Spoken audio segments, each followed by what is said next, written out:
Assalamualaikum warahmatullahi wabarakatuh. Bismillahirrahmanirrahim. Alhamdulillahirabbil alamin. Wassalatu wassalamu ala asyrafil anbiya'i wal mursalin wa ala alihi wa sahbihi ajma'in. Qala rabbi shrah li sadri wa yassir li amri wahlul 'uqdatam min lisani yafqahu qawli. Rabbi zidni ilma warzuqni fahma. Allahumma ftah alaina hikmataka wansyur alaina min khazaini rahmatika ya arhamar rahimin. Rabbi yassir wa la tu'assir wa rabbi tamim bi khair. Rabbi yassir wa la tu'assir rabbi tamim bi khair. Rabbi yassir wa la tu'assir rabbi tamim bi khair. Allahumma barik lana fi Ramadan. Allahumma barik lana fi Ramadan. Allahumma barik lana fi Ramadan. Amma ba'du. Alhamdulillah, di bulan yang mulia, di hari yang penuh barakah, di hari yang penuh istimewa ni, kita bersiaran lagi. Untuk pengetahuan semua, hari ni kita bersiaran hari ni adalah hari Khamis 17 Ramadan. Bermakna 17 Ramadan ni hari yang kita memperingati turunnya Al-Quranul Karim sempena 7 Ramadan, nuzul Al-Quran. Banyak kisah-kisah tentang nuzul Quran ni, cuma sedikit nak berkongsi. Bila kita baca, bila kita tengok sejarah-sejarah ataupun kita tengok tausiah ataupun nasihat-nasihat yang kita dah tengok, sama ada di kuliah ke, di Facebook ke, di apa semua, banyak yang menceritakan tentang kelebihan ataupun keistimewaan nuzul Al-Quran ni. Okey, daripada sudut kalau dalam seni khat sendiri, memang berkait rapat dengan seni khat ialah seni khat ni sebenarnya ialah kita mencantikkan ataupun menyempurnakan huruf-huruf Arab. Kenapa saya sebut seni khat? Sebab kadang-kadang orang keliru apa beza kaligrafi dengan seni khat. Kadang-kadang tulis kursus kaligrafi. Kaligrafi tu apa? Seni khat tu apa? Okey. Kaligrafi ni sebenarnya umum. Contohnya kaligrafi ni adalah tulis ataupun kesenian untuk mencantikkan tulisan, dan dia umum. Maknanya tulisan Arab, tulisan Roman, tulisan Cina, tulisan India, ataupun tulisan apa lagi? Tulisan Rusia ke, tulisan Cambodia ke apa? Itu kaligrafi. Dan seni khat ni memang khusus kepada tulisan Arab. Tulisan huruf-huruf Arab. Dan istimewanya seni khat ni adalah huruf-huruf Arab yang disalin, ataupun huruf-huruf Arab itulah huruf-huruf yang digunakan untuk teks Al-Quranul Karim yang kita baca pada hari ini. Dan istimewanya hari ini ialah Al-Quran itu diturunkan pada nuzul Al-Quran. Seperti yang kita tahulah kisah dia, kisah macam mana Al-Quran diturunkan. Al-Quran ni dah siap, dah 30 juzuk di Lauhul Mahfuz, dan diturunkan sedikit demi sedikit, beransur-ansur, bermula pada tarikh hari ini, tarikh 17 Ramadan. Okey, itu sedikit sedikit ringkasan, sebab saya nak cerita panjang pun mungkin nanti Ustaz Fadli ataupun kita punya ustaz-ustaz yang lagi muktabar yang lebih layak menceritakannya. Cuma saya ambil skop dari segi saya nak bagi tahu hebatnya Al-Quran Karim ni. Bila dia datang pada benda tu akan jadi mulia. Contohnya Al-Quran tu datang pada bulan Ramadan tu jadi mulia. Dan apa lagi so apa benda yang bila berkait dengan Al-Quran, Tuhan akan angkat darjat ataupun Tuhan akan angkat satu-satu benda tu. Okey, kita bagi contoh. Kita pun tahu kan, Rasulullah, kalau kita nak dibandingkan Nabi kita dengan baginda Nabi kita Rasulullah, sebenarnya kita berpuasa lebih banyak daripada Nabi kita lagi. Sebab apa? Sebab masa tahun ke-13 Rasulullah dilantik menjadi Rasul, barulah bulan puasa tu difardukan. Dan sepanjang hidup Nabi kita Nabi kita Rasulullah hanya berpuasa lebih kurang 11 kali sahaja. Maknanya 11 tahun Nabi sempat berpuasa. So kita lebih lama. Sebab difardukan bulan untuk berpuasa di bulan Ramadan tu adalah selepas 13 tahun Nabi dilantik menjadi Rasul. Okey. Dan kalau kita tengok kenapa bulan Ramadan, banyaklah ada yang kaitkan sebab antaranya Al-Quran itu di sini diturunkan pada bulan Ramadan. So bulan Ramadan tu menjadi mulia. So saya nak beritahu sini, sekiranya kita dekat dengan Al-Quran, kita rapat dengan Al-Quran, insya-Allah Tuhan akan angkat darjat kita. Tuhan akan orang kata dia akan jadi lagi satu tahap yang lebih istimewa daripada yang lain. Termasuk kalau kita tengok kejap okey. Dan kalau kita tengok di bulan Ramadan juga ada malam Lailatul Qadar yang mana memuliakan lagi pada bulan Ramadan tu.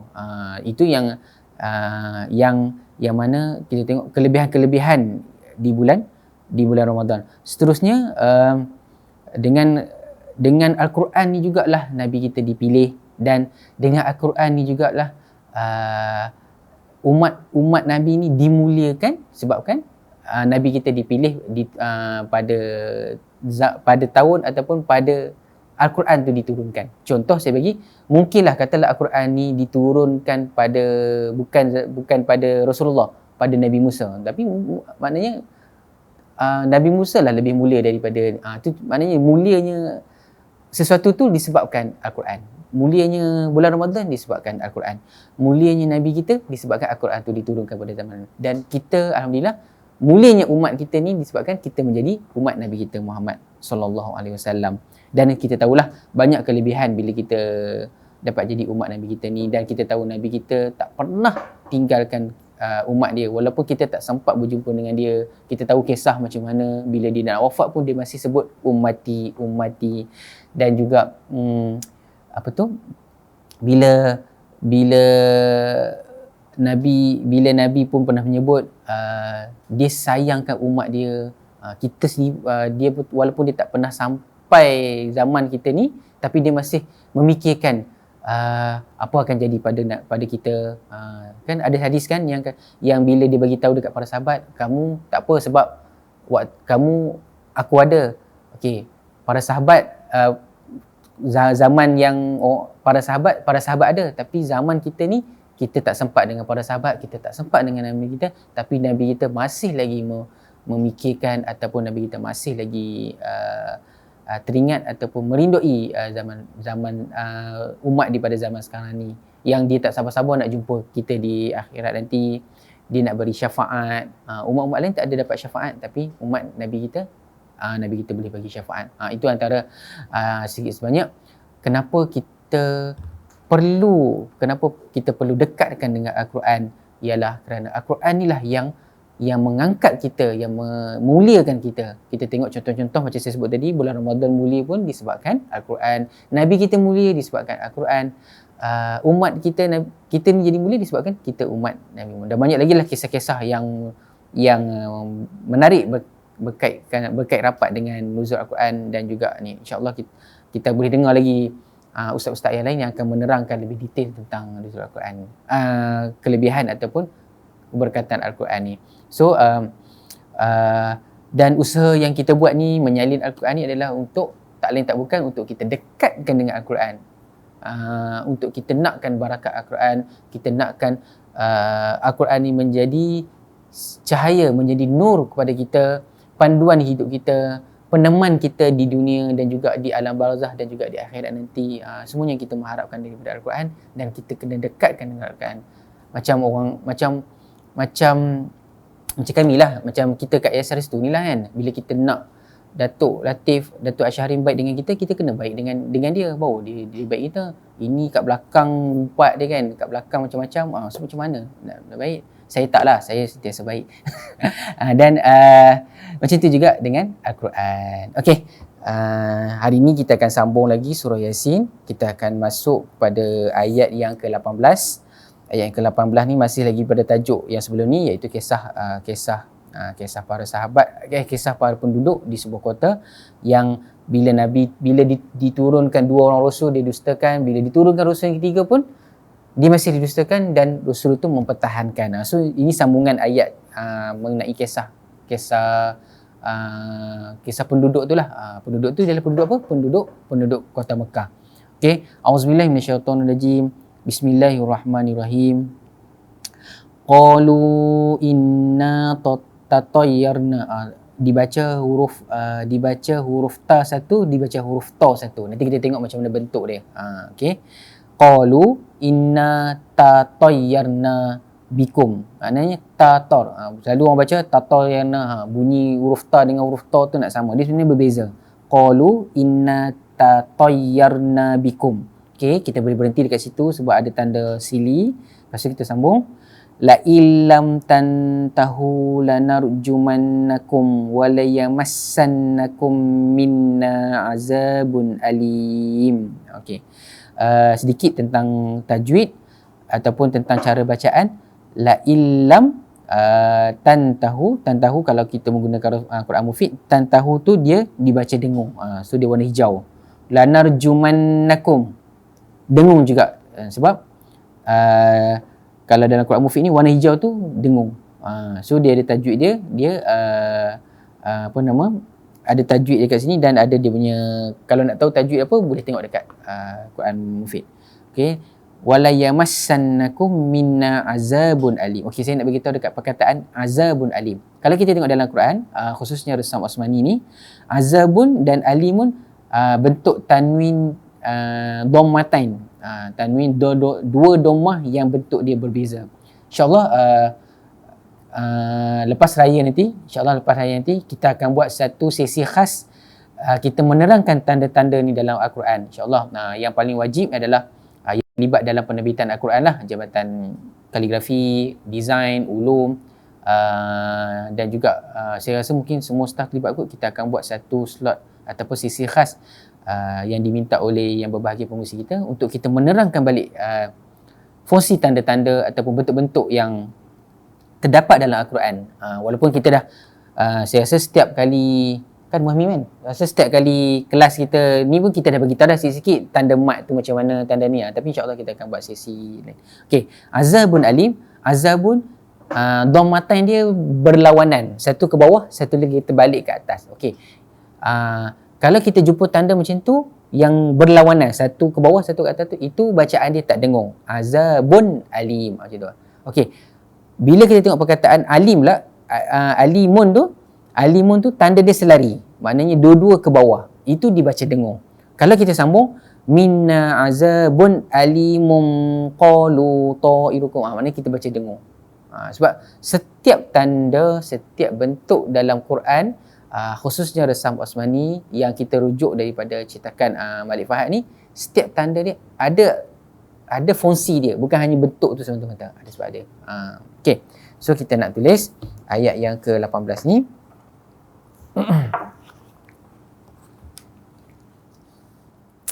Bismillahirrahmanirrahim. Qalu huruf qaf macam biasa. So bila huruf qaf dia tak bunyi qa, dia bunyi qa, dia bunyi kena bunyi dekat dalam lagi sebab dia huruf qaf. Kadang-kadang kita hanya menerangkan dekat orang hanya bunyi dia dan kita tak terangkan sekali dia punya bentuk dia. So kenapa tujuan kita menggalakkan menyalin Al-Quran ni ialah kita nak kenal bentuk-bentuk huruf dan bunyi di dalam Al-Quran. Itu tujuan dia. So bila kita lebih kenal, kita lebih faham, dan juga kita lebih mudah untuk kita ingat bacaan-bacaan ataupun bentuk-bentuk huruf dalam Al-Quran. Qalu, qaf alif, lam waw. Okey. Wow, kalau kita menyalin huruf waw ni di bawah garisan. Sebab kita menggunakan kaedah khat nasah. Khat nasah ni dia punya susunan dia, huruf-huruf dia di tengah garisan. So ada huruf yang di atas garisan, ada huruf yang di bawah. Nak tahu lebih lanjut, kita boleh beli buku seni khat kita, Keluaran Yang Selesa tu. Dalam buku tu ada diterangkan mana huruf-huruf yang di atas garisan, mana huruf-huruf yang di bawah garisan. Okey. Dan ada alif. Qalu. Okey. Qa baris atas, alif tak ada baris, dibaca panjang 2 harakat. Lam baris depan, dhammah, dan waw dia ada tanda mat yang dibaca 4 ke 5 harakat. Sebab tu dibaca panjang. Qalu inna, sebab dia ada tanda mat ni. Okey. Alif ada tanda tanda mati, tanda kecil dekat atas. Tanda ni pun ada fungsi dia. Boleh tengok dekat Quran Mufid. Apa bentuk tanda tu. Kalau jumpa bentuk tanda tu dibaca macam mana. Okay. Inna, alif, nun, alif.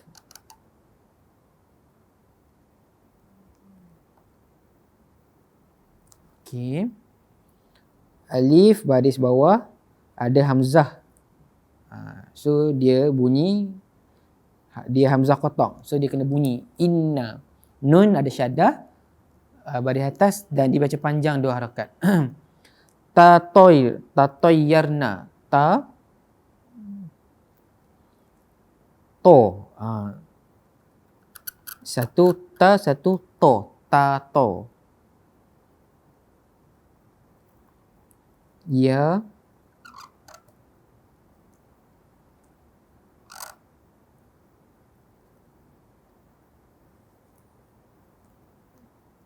Okay. Ta baris atas, ta. To pun baris atas, tato. Ya baris atas dan ada syaddah. Tatoyyar. Ada syaddah. Ro baris mati. Okay. Nun baris atas dan ada alif dibaca panjang 2 harakat. Tatoyyarna.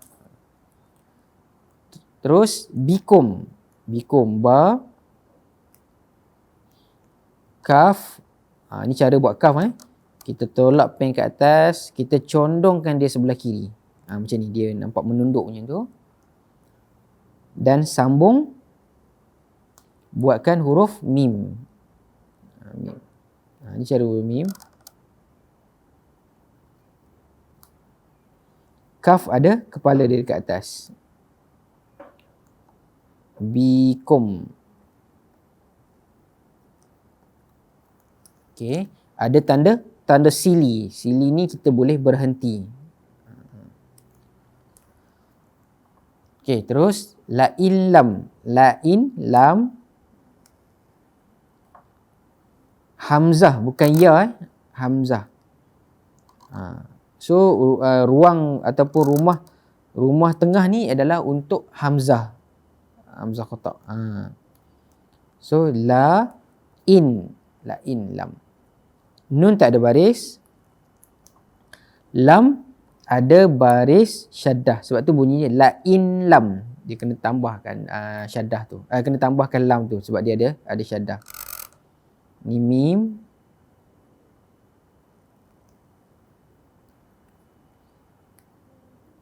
Syaddah. Mim ada tanda mati. Okey. Tantahu. Ta. Okey. Okey, saya nak bagi tahu dekat sini, dekat perkataan tantahu ni, kalau ada 3 huruf yang bentuk dia sama, ialah huruf ta, huruf nun, huruf ta bentuk dia sama, kita kena naikkan satu huruf. Sebab nak membezakan ini bukan huruf sin. Sebab kalau kita tak naikkan satu rumah macam ni, dia nampak seolah-olah macam huruf sin. Sebab tu dalam Al-Quran, kalau kita tengok huruf yang 3 huruf dia duduk dekat-dekat, dia akan bezakan satu huruf. Supaya nak membezakan dia bukan huruf sin. Okay, ta, nun dan ta. Sebab dinaikkan satu huruf yang di tengah ni. Ha.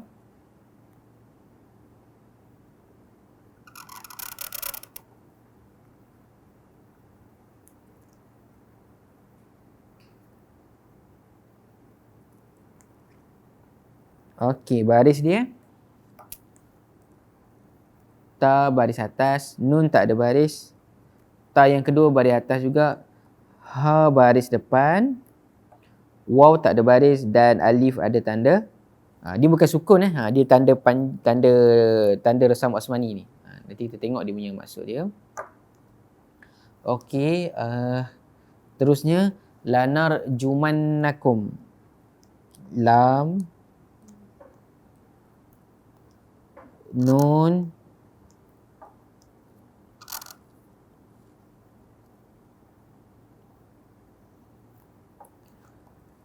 jim, jumannakum, jim,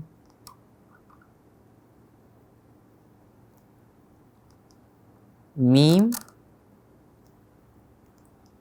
nun, kaf, dan mim.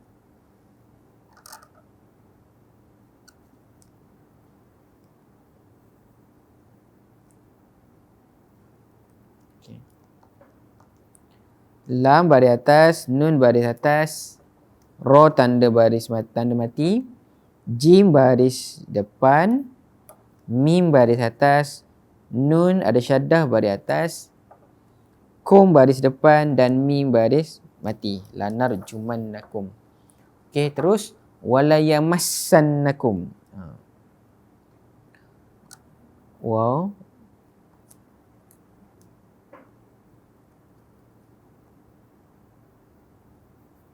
Wow. Lam, ya, mim, sin,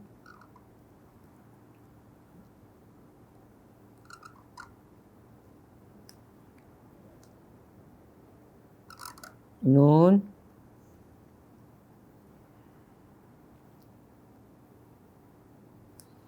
kaf dan mim.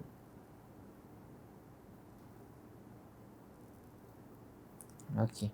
Waw baris atas, lam baris atas, ya baris atas, mim baris atas, wala yama, sin baris atas dan ada syaddah, wala yamassa, nun baris atas dan ada syaddah juga, wala yamassanna, kaf baris depan, ku, mim tak ada baris. So bunyi dia wala yamassannakum. Nun dia kena dengung.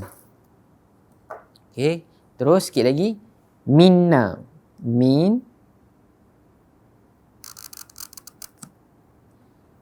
nun, alif. Minna. Mim ada syaddah. Sebab tu dia bunyi wala yamassannakum minna. Nun syaddah ada alif, dibaca panjang 2 harakat. Azabun, ain. Okey, ni cara nak buat ain, kepala ain. Ni cara buat dia. Okey. So kita lukis dekat atas dia. Okey, sambung dengan zal. Bukan zai. Azabun tu huruf zal. Alif dan ba. Ain baris atas, ba baris atas, alif dibaca, tak ada baris, dibaca panjang 2 harakat, dan ba dommatain, domah yang berlawanan. Maknanya satu ke bawah, satu lagi ke atas. Yang bentuk yang macam ni dibaca tak dengung. Azabun alim. Alif, ada hamzah ke atas, lam, ya, dan huruf yang terakhir huruf mim. Okey. Lam baris bawah, ya tak ada baris, dan mim domatan yang bentuk dia selari. So yang selari ni dengung, yang ni tak dengung. Ini tak dengung, tak dengung. Ini dengung. Okey. Okey, itu dia contoh, itu dia bentuk ataupun huruf. Sekiranya kita nak kenal bentuk dia, dan bila kita kenal bentuk huruf, barulah kita kita tahu dia bunyi dia dan kita dapat baca dengan sempurna. Okey, tu saja. Sikit lagi saya lupa baca maksud dia. Okey, ayat yang ke-18 ni maksud dia berbalik kepada ayat yang ke-17 sebelum ni, bila Rasul yang diutuskan yang kali ketiga bagi tahu saya ataupun kami ditugaskan hanyalah untuk menyampaikan perintah-perintahnya dengan jelas. Maksudnya perintah-perintah Allah. Dan ayat yang ke-18 ni, penduduk itu berkata pula, maknanya penduduk tu balas balik, qalu inna tatayyarna bikum. Maksud dia penduduk itu, penduduk bandar itu berkata pula, okey, la illam, sesungguhnya kalau kamu tidak berhenti daripada, kalau kamu tidak berhenti, sesungguhnya kami bernasib malang dengan sebab kamu. Sesungguhnya kalau kamu tidak berhenti daripada menjalankan tugas-tugas kamu itu, tentu kami akan merejam kamu dan sudah tentu kamu akan merasai daripada pihak yang seksa dan pedih. Maknanya penduduk tu tak boleh terima juga Rasul yang ketiga ni. Maknanya dihalang Rasul ni untuk menyampaikan dakwah dia. Kalau Rasul itu meneruskan juga, dia orang akan rejam dia. Okey, nak tahu cerita seterusnya apa pula yang Rasul itu menjawab pula? Okey, nantikan minggu depan kita akan tengok pula ayat yang ke-19 Rasul menjawab balik. Ini sekarang ni tengah macam sesi berdialog lagi. Dialog lagi bila penduduk tak boleh terima Rasul yang ketiga tu diutuskan. Rasul tu hanya menjawab, aku diutuskan untuk menyampaikan perintah-perintah Allah. Tapi penduduk tak boleh terima juga. Penduduk cakap, kalau kamu teruskan juga, kami akan rejam kamu. Dan apa Rasul tu menjawab? Nantikan ayat yang ke-19 nanti, insya-Allah. Okey, mudah-mudahan bermanfaat. Mohon maaf salah dan silap. Kita jumpa lagi. Saya sudahi dengan wabillahi taufiq wa hidayah. Wassalamualaikum warahmatullahi wabarakatuh. Bye bye.